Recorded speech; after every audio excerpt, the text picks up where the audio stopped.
Allah wrote all the possibilities of your fate in al-Lawh al-Mahfuz. But which of those fates is actually going to be yours? Are you the answer to a family member's dua? Or are you the delayed response to a prayer that was made by someone decades or even centuries ago?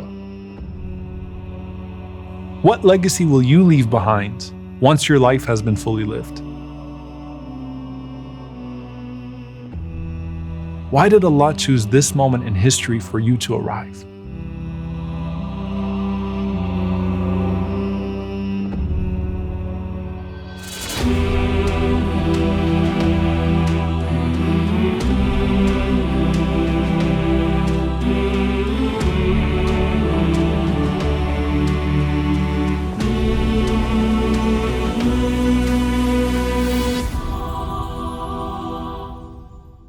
Maybe your parents and grandparents made dua for you, dreaming of your future success and happiness.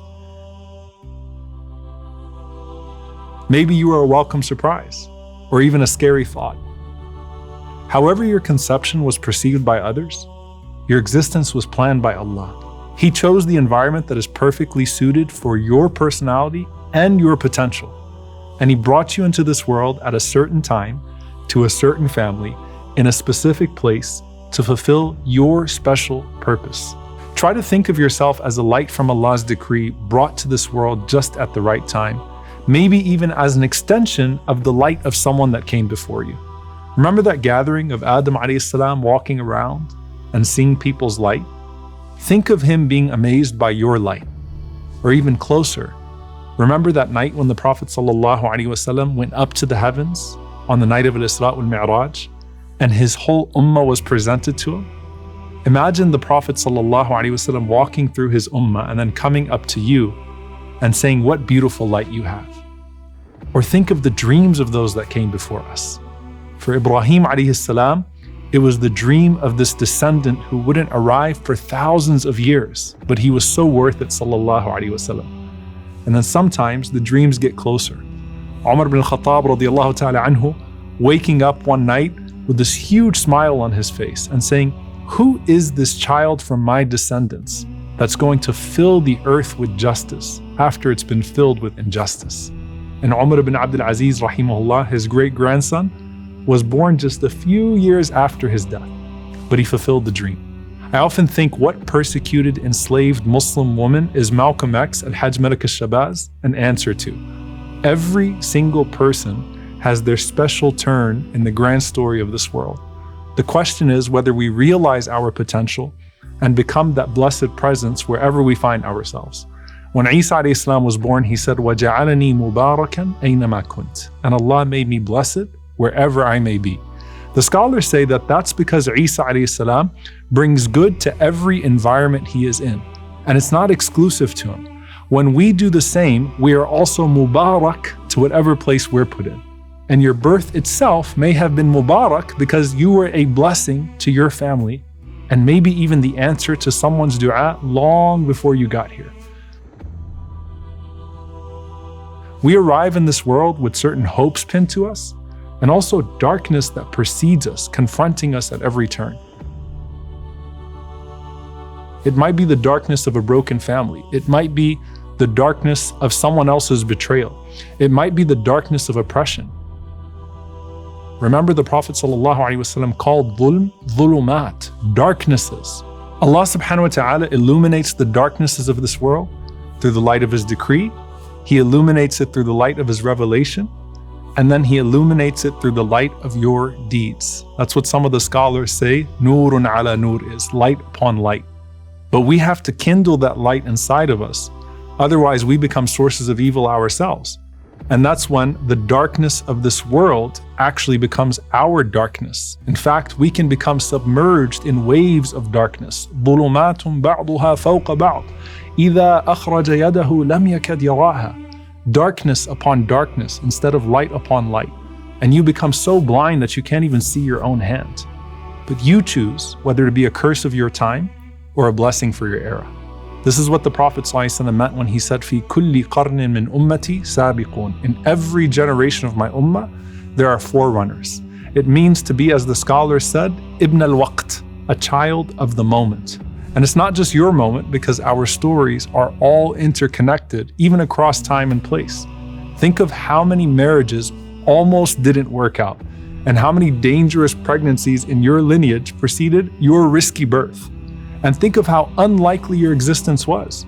But Allah subhanahu wa ta'ala made it happen, because it's part of a bigger story. Maybe the reason you find yourself in a position to build this masjid in some remote town is because of the dua of a Muslim who passed by that town 100 years ago and said, Ya Allah, I hope there's a masjid there one day. Or maybe the millions of prayers of the oppressed people around the world is the reason you have the ability to be the answer to their cries for help. The Prophet ﷺ said, هَلْ تُنصَرُونَ وَتُرْزَقُونَ إِلَّا بِضُعَفَائِكُمْ. Are you given victory or sustenance except by how you treat your vulnerable ones? Being a blessing to someone else is a reason by which the decree for you becomes blessed. So as for the Prophet ﷺ himself, he said, أَنَا دَعْوَةُ أَبِي إِبْرَاهِيم. I am the dua of my father Ibrahim. And the glad tidings of Isa. And when he was born, sallallahu alaihi wasallam, in the darkest of eras, his mother saw a light that lit up the entire world to where she could even see the palaces of Greater Syria. Now that's him, sallallahu alaihi wasallam. Rahmatan lil alameen, a mercy to all the worlds for all times. But why did Allah choose you for now? And what has Allah chosen for you now? ما ترك من الجهل شيئا من أراد أن يحدث في الوقت غير ما أظهره الله فيه. The one who wants there to appear in the moments other than what Allah has manifested is full of ignorance. Know Allah, then know yourself, then know your purpose, and then make the most of that moment. So many people look back at other periods of history and wonder, why wasn't I there instead? You had similar trials in some way, but in other ways you're completely different. Imagine how badly the tabi'een who just missed being able to live with the Prophet ﷺ felt when they realized they were left out of being Sahaba. But then when they would tell the companions, how blessed are you all to have lived with the Prophet ﷺ, the Sahaba would respond and say, you have no idea how hard it was to support Islam in its earliest days. Do you really know that if you lived in that time, you would have been Abu Bakr and not Abu Jahl? Are you sure when you read historical episodes in the Qur'an, you would have been on the right side of that episode? Would you have been on the ship with Nuh alayhi salam, or with the majority of people that were actually mocking him? Would you have been ready to support Musa alayhi salam against a vicious tyrant like Fir'aun? Well, every part of history has elements of these stories, with all of their tyrants and trends. And you have to decide which character you are today. Because Allah created you for now, because that's what's best for you. To make the best of the moment, and transform it to be the best deed for your eternal life.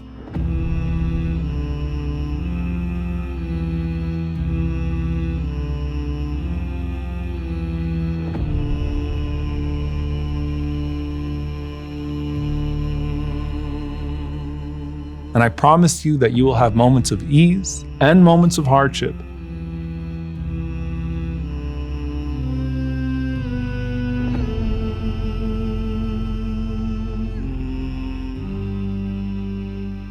And then moments of blessing in the midst of a hardship that's actually greater than the test itself. And every single one of those moments was perfectly planned by the Most Wise, whether we see the wisdom in them at the moment or not. So what moments were planned for you?